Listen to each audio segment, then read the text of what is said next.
down. This is a motorcycle. For the connoisseurs, this is a Harley Davidson 2003 100th anniversary special edition Softail Deuce. And no, it's not being given away today, to the heartbreak of many apparently. In fact, unfortunately, truth to be known, this bike is useless as it is. Oh, I know it's a beautiful work of art, but this thing is hard to push. I've tried. The wheel hardly moves. It's heavy. It's actually easier to walk. It's fact. However, there is a way to change all that.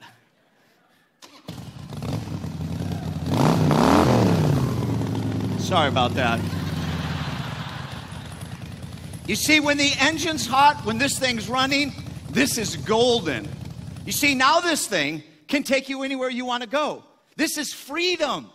This is the power of an engine to ignite, work, and run smoothly. And it will now drive that wheel wherever you want to go. There is a reason we take this thought of engine and we apply it to economics. There's a reason we call it an economic engine, meaning to say globally, nationally, locally, and personally, in your industry, your company, in your home. That you have to have an economic engine that works. I've had a bike where the engine quit working. It took a $20,000 bike and made its value down in the single figures. Useless. If your economic engine isn't working, the burden is overwhelming. What does it mean to have an engine that works? An economic engine. And do you understand how it operates? And some of you have to say, whoa, okay, hold on, we're in church. You're not going to talk about money and God and economics. Why don't you leave that for business and politics? Just talk about Jesus stuff, okay? Well, fair enough. Do you know Jesus talked more about finance and economics than prayer and faith? You say, oh, no, spend more time on prayer and faith. Well, listen, if I took all the scriptures in the Bible, all the verses dedicated to finance, economics, the verses dedicated to prayer, the verses dedicated to faith, and I spent 1 year on those subjects based on the time Scripture gives to them, I would spend 3 months on faith, 3 months on prayer, and 6 months on finance and economics. Because God is deeply committed to helping us understand, think, operate wisely in the arena of economics. Because He's the author of them. He created the material world. That's why in Matthew chapter 6, He says, I get this.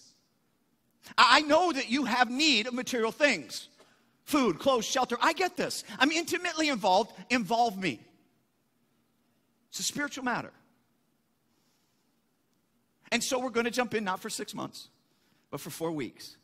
In fact, 4 weeks, which will be conceptually built around a 4-stroke engine. Knowing that all of you understand how a 4-stroke engine works, knowing this is elementary and below all of you, I'm still going to offer a remedial educational reminder.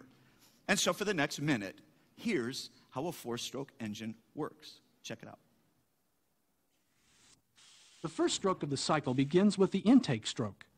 In this stroke, the intake valve is open and the exhaust valve is closed. The piston moves down the cylinder, drawing in a fuel-air mixture. In the second stroke, called the compression stroke, both valves are closed. The piston moves up the cylinder, compressing the fuel-air mixture. At the top of the compression stroke, the spark plug ignites the mixture. In the third stroke, both valves remain closed. The burning gases push the piston down for the power stroke. In the final stroke, called the exhaust stroke, the intake valve is closed and the exhaust valve is open. The piston moves up the cylinder again, pushing the burn gases out.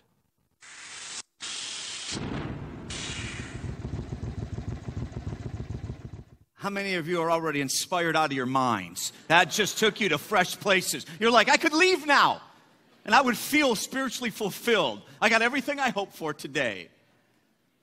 Intake, compression, power, exhaust. You say, I don't really care how an engine works. You do when it becomes the economic engine You do when you catch on to the reality that life doesn't work and the wheel doesn't turn and it doesn't go anywhere in life unless you know how the economic engine works.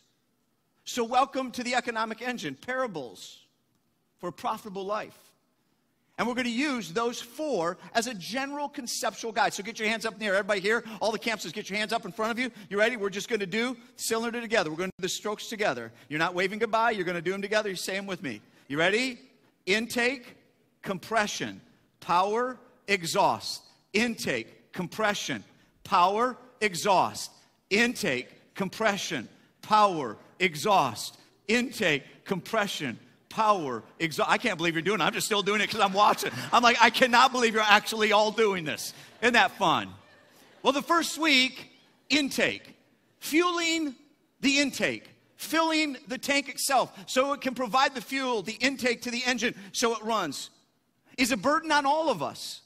And there is some wisdom shrewdly hidden inside Luke chapter 16. So take your Bibles, everyone here, all the campuses, grab a Bible, it's right underneath your chair, and turn with me to page 1130 or page 1036, 1036. If you're new to 12 Stone, just checking us out, just reach down, find the Bible. If you don't have a Bible of your own, make this your Bible. Get inside God's Word. Get a sense of the truth and the wisdom He invites into your life. It is economically transforming. And here is a challenging parable. Page 1036, Luke chapter 16. Let's read it together. Pay attention. This has some real challenges. Jesus told His disciples there was a rich man whose manager was accused of wasting his possessions. So He called him in and asked him, "What is this I hear about you? Give an account of your management because you cannot be manager any longer." Listen, he's often called the dishonest manager. He lost his job because he cheated. Didn't give a fair day's work, if you will. Messed up. Broke the trust of his employer. Move on, verse 3. The manager said to himself, "What shall I do now? My master has taken away my job. I'm not strong enough to dig. I'm ashamed to beg. I know what I'll do. I know what I'll do." Watch this. There's a trigger going on here. I know what I'll do. Has a thought. "So that when I lose my job here, people will welcome me into their houses." In other words, I know what I'm going to do. There's going to be a secret here, an insightful thing. You'll find out later it's a shrewd thing that's going to trigger something that's going to open up the door to a new job. Look what he does, verse 5. "So he called in each of his master's debtors. He asked the first, 'How much do you owe my master?' 800 gallons of olive oil," he replied. The manager told him, "Take your bill, sit down quickly, and make it 400. Hey, that's a good day, isn't it? If you're the guy who just got your bill cut in half, watch what he does. Verse 7. Then he asked the second, "And how much do you owe?" 1,000 bushels of wheat, he replied. He told him, "Take your bill and make it 800. And the assumption in the parable is that he continued to do this with all the debtors. Verse 8. This is intriguing. The master commended the dishonest manager because he had acted what?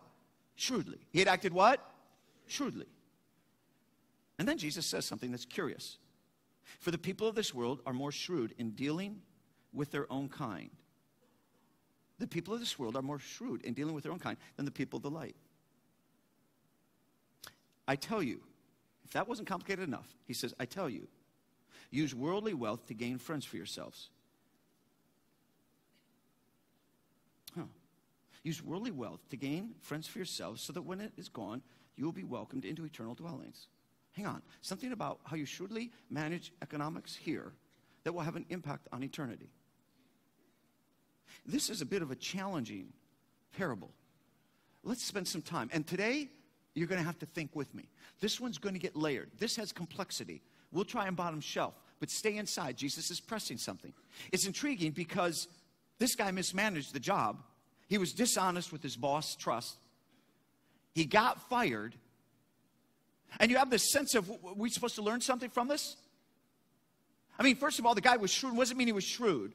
Well, he was generous. There was a trigger point where he became generous with those who are other business owners in order to open up the possibility of another job. But it says he was shrewd. And something of that shrewd impressed the owner. In fact, something of that shrewd impressed Jesus, and we're supposed to learn something. I wish you were as shrewd.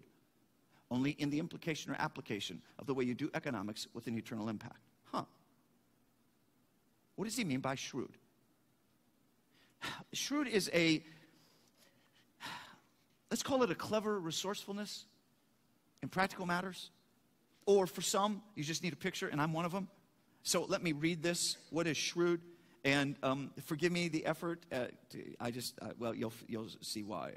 I won't get the right accent. Here we go. Boudreaux moved from Louisiana to Arkansas. He met up with a farmer and bought his donkey for $100.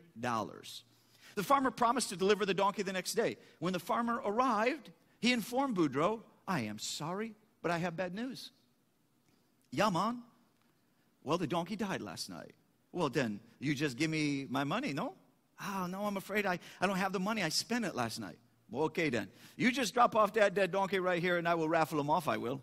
"Well, you can't raffle off a dead donkey, you silly Cajun." "Ah, that's where you be wrong, man. You watch and see how smart we Cajuns really are." You're enjoying this, aren't you? This is already, again, just another notch up on why we're here. A month later, the farmer came across Boudreaux. "Say, whatever happened with that dead donkey?" "Well, man, just like I tell you, I raffle him off. I sell 500 tickets at $2 each and made $998. You got to be kidding me. Didn't anyone complain?" "Only that man that won, so I gave him back his $2.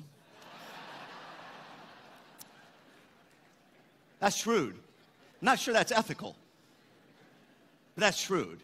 In fact, part of what's troubling in the whole story is it seemed like ethics are confused here. Jesus, we're supposed to learn something from a dishonest manager? He said, yes, you are. In fact, I want to say it in a way that is challenging, if not uncomfortable. So I put it this way in your teaching notes. Fill in the blank if you want to. I think Jesus is saying, shrewdly increase your economic self-interest. Shrewdly what? Increase your economic self-interest. See, because I want to say it in a way that's antagonistic to our thinking, but I think is consistent with his teaching here. Because we immediately tend to say, well, God is not about our self-interest. We should not be about our self-interest. But there is a self-interest that is inherent to the call of salvation. There is a self-interest that is appropriate, if you will, in this context. And Jesus is going to press in on it. Something impressed him. The guy was shrewd. What was impressive? Keep listening, because you got to hang on. There's layers. See, people of the world, he calls. People of the world, people of light. He said, well, people of the world, like the dishonest manager, people have concluded that there is no God. Scripture says, the fool says in his heart, there is no God. So he's concluded there is no God. And listen, if there is no God, then money is God. Make all you can, indulge all you can. Because life is based on how much you make, how much you have. Party, enjoy. There is no life after death. You're not accountable to God. You go nowhere after all this, so why not build your life around this world? And this is the dishonest manager's beliefs.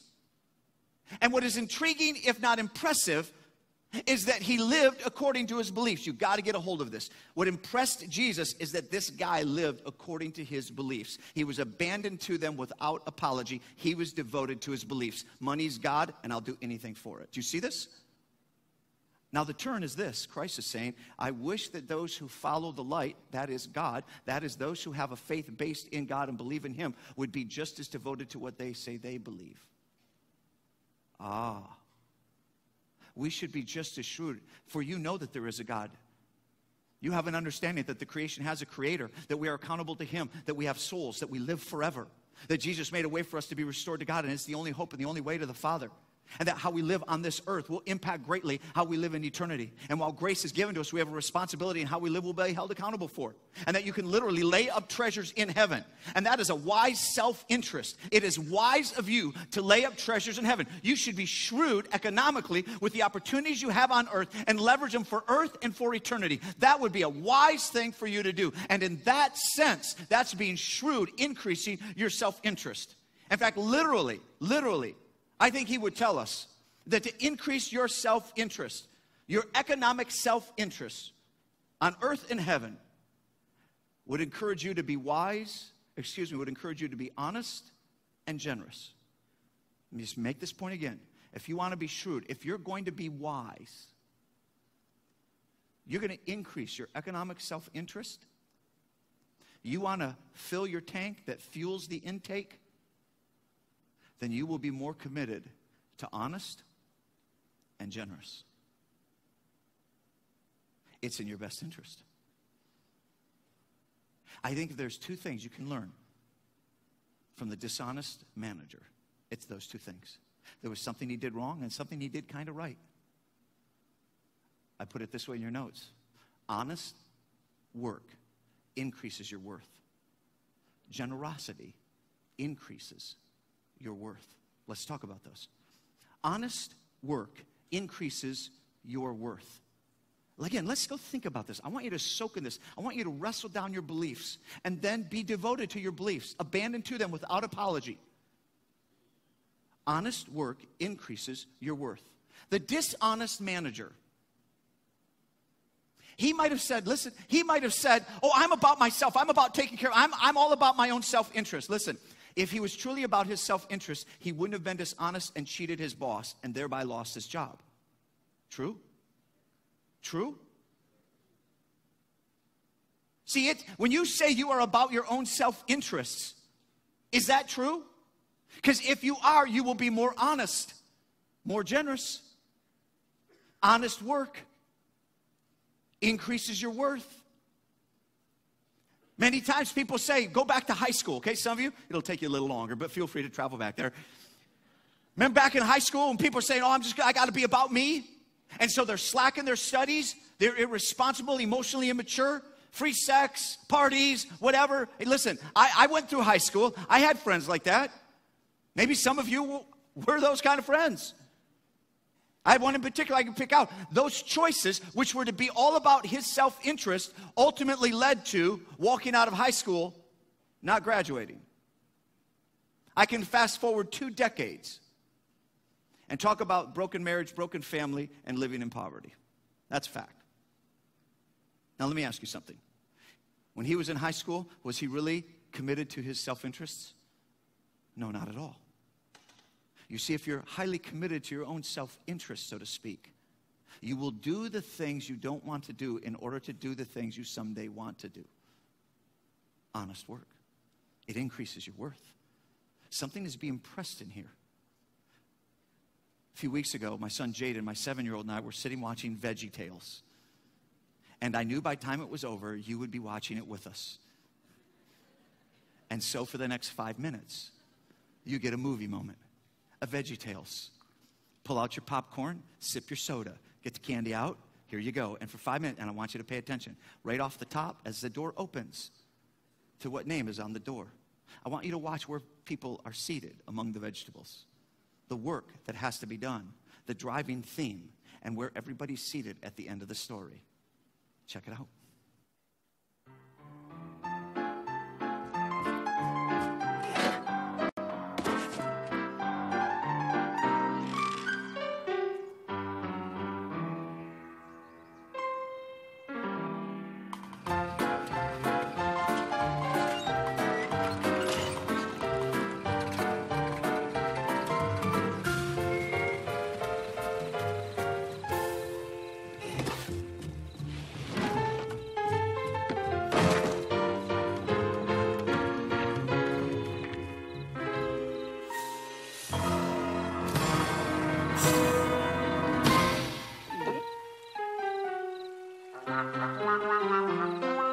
The piano must go up. Mais oui!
And there you have it. Give it up for Veggie Tales, instructing and inspiring all at once.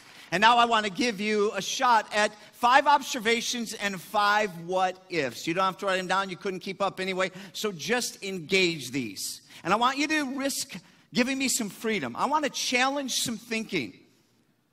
If simultaneously that didn't invite us to some instruction and some commentary about honest work, about the condition of economics, personally, if not nationally. Some underpinnings, some wonderings, some stirring.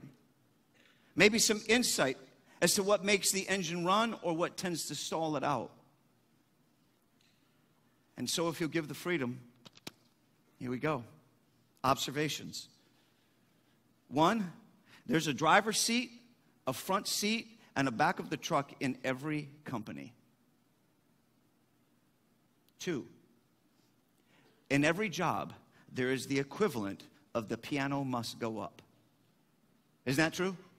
Every job has something that has to get done. You have to produce, and there is grind. Anyone can agree with this? That there is grind. How many can say, in every job, you know there's grind? Absolutely there is. 3, everyone wants the front seat, but it's not entitled. It's earned. 4, showing up for work and actually working are not the same. Did you go to school today? Yeah, I went to school today. Okay, but did you learn anything? Did you actually work? See, showing up is very different from actually working. Did you go to work today? Yeah, I went to work today. Oh, okay, but did you actually work? Did you get the piano up that day? Or did you sit back while others did the work? Did you have ice cream while others got the piano up the stairs?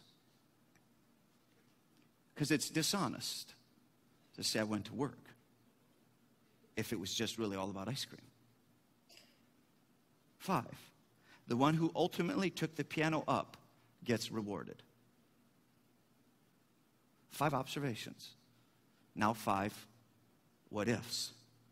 I'm going to sit down for these. What if the economic engine will start, work, and run smooth if you are not confused about the driver's seat, the front seat, and the back of the truck? You get the driver's seat if you work and risk to own it. You get the front seat if you get the piano up the stairs. You get the back of the truck if you try but fail, and you lose your job if you cheat, like the dishonest manager. And if you don't like your seat, earn another seat, but nobody owes you one. That's one what if. Love the quietness in the room. Let's go to a second what if. What if the economic engine stalls and stops running where there is entitlement? Entitlement is when you give the ice cream eaters a voice and a vote because they want more for giving less, and that's dishonest. 3, what if? What if we are in trouble as a nation because we have become entitlement driven, which is dishonest about real work? And while I'm at it, are you in trouble for this personally? Have you somehow allowed that to come in play? Where you're figuring out how to get ice cream while others are working? And then wanting to get rewarded? See, that was an adult video. In terms of its teaching to the reality of work, economic engine, and honest work. And that's easy to watch in 5 minutes. That's tough to form in your character. 4, what if? What if we don't think anyone should be, stay with me, what if we don't think anyone should be in the driver's seat or in the back of the truck? Does that only prove we do not understand how economic engines work? Come on now. We don't want people in front driver's seat. And we don't want anybody in the back there. We would just like everything to be economically equal. Now, hang on. That's just a fantasy. It means you don't understand the economic engine and how it actually works. Let's be even more candid in the church, shall we?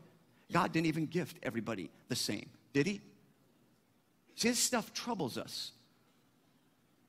But it requires us to wrestle through, what do we really believe and what are we playing out?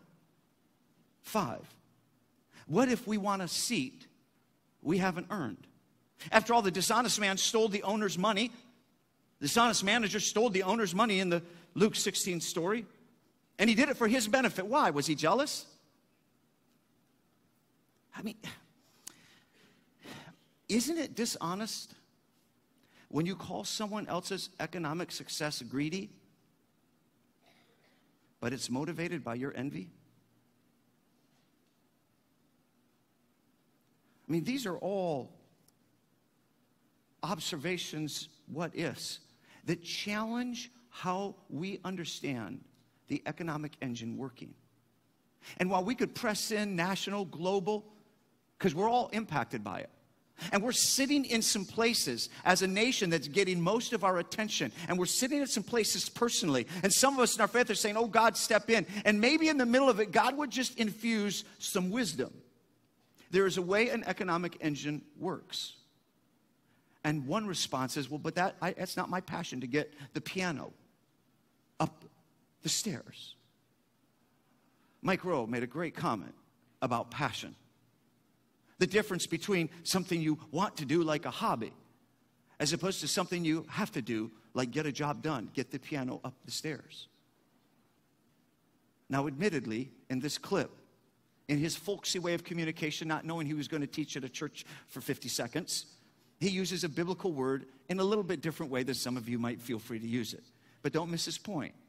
It's well thought. It stirs. On questioning some of our sacred cows, like, you should only chase your passions when it comes to real work. Check it out. Follow your passion. What could possibly be wrong with that? It's probably the worst advice I ever got, you know? Follow your dreams and go broke, right? I mean, that's all I heard growing up. I didn't know what to do with my life, but I was told if you follow your passion, it's going to work out. I can give you 30 examples right now. Bob Combs, the pig farmer in Las Vegas, who collects the uneaten scraps of food from the casinos and feeds them to his swine. Why? Because there's so much protein in the stuff we don't eat. His pigs grow at twice the normal speed, and he is one rich pig farmer, and he is good for the environment, and he spends his days doing this incredible service, and he smells like hell, but God bless him. He's making a great living. You ask him, did you follow your passion here? He'd laugh at you. The guy's he just got offered like $60 million for his farm and turned it down outside of Vegas. He didn't follow his passion. He stepped back and he watched where everybody was going, and he went the other way.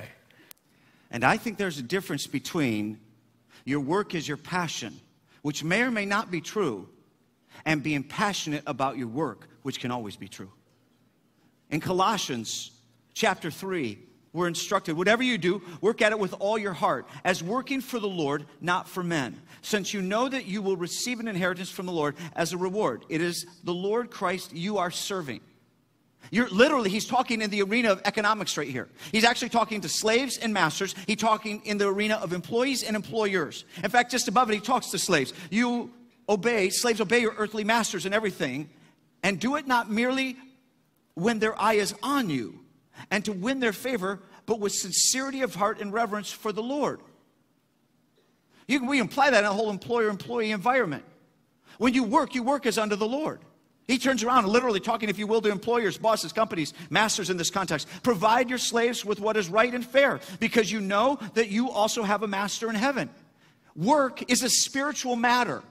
And giving an honest day's work is the beginning, so to speak, of the economic engine. It fills your tank. It fuels your intake. And honest work is at the core of modeling this walk with Christ. In other words, if you are children of the light, you work for Him. I mean, people quickly say, well, you're a pastor, you work for the Lord. What if he's literally saying, and so do you? wherever you work. Moms, you wake up. If you're a full-time mom, you're home with the kids, you take care of the household, and that's your work. You work for the Lord that way. Wake up that day, you say, Lord, I work for you. This is it. Wherever you drive to your part-time or full-time work outside the home, you work for the Lord. He's literally encouraging and challenging. Rethink. I wish you were wise in seeing who you work for, and you can be passionate about whatever work you do because you do it as unto the Lord. And here's my question. How are you doing in honest work? Really? Are you giving an honest day's work every day?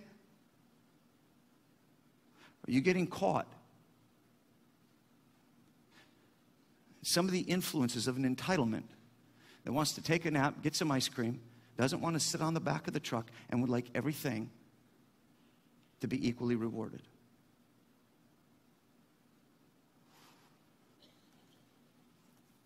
Honest work increases your worth. Generosity increases your worth.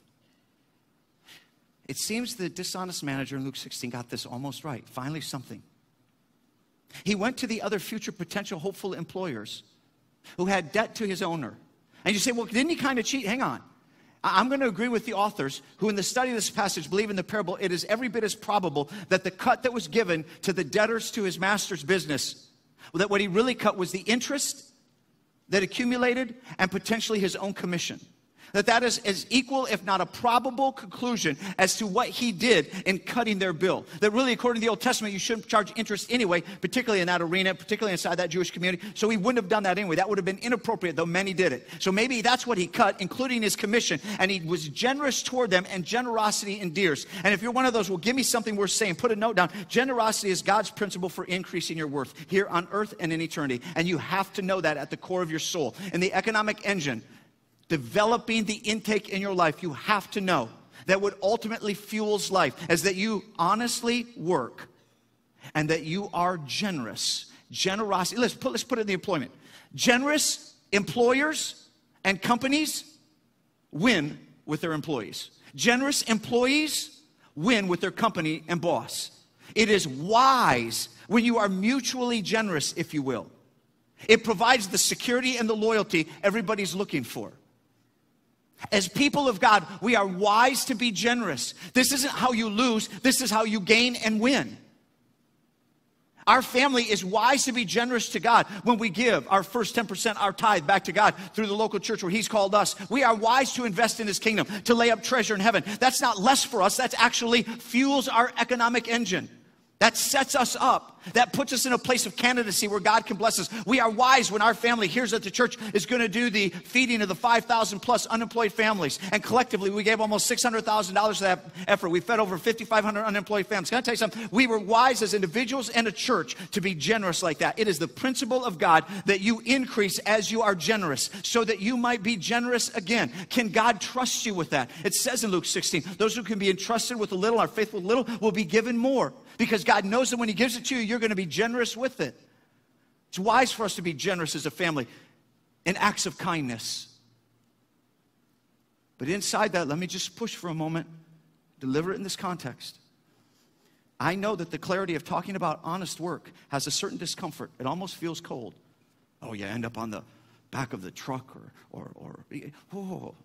Listen, I know that feels uncomfortable and cold at times. Like, well, what about the poor? Or the disadvantaged. And that's what generosity is about. That is the other side of it. That's what generosity does and cares for and provides for and is committed to and has the same heart of God in that.